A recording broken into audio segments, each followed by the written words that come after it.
Cancer is the most common type of cancer in women, but if caught early, it is easier to treat. The FDA recently proposed changes to mammograms to give women information about breast density.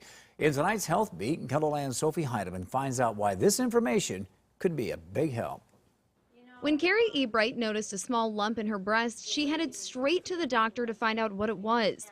Fortunately, the lump wasn't cancer, but instead Ebright found out something else. That's when she told me, you have extreme dense breasts. I highly recommend, a mammogram. So I've had one every year since. Dense breast tissue makes breast cancer screenings harder to read, and women who have it are at an increased risk of breast cancer. The FDA recently proposed an update to breast cancer screenings, stating that all women must be informed about their breast density. There are many states in the country that already require that breast imaging centers talk with women or send them a letter that explains their breast density.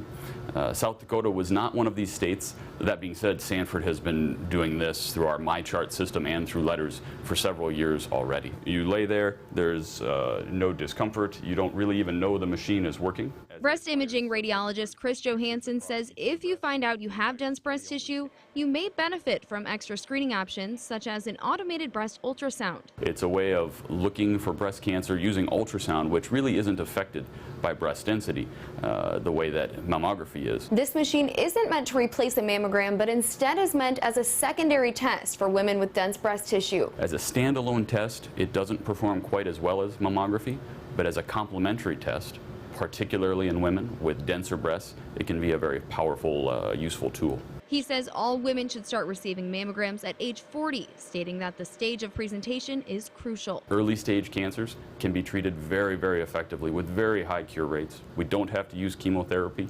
The majority of women don't even have to spend a night in the hospital. With HealthBeat, I'm Sophie Heineman. Johansson says most but not all breast cancer screenings are covered under most insurances. To schedule a screening, head to this story at KELOLAND.com. There's a good sign.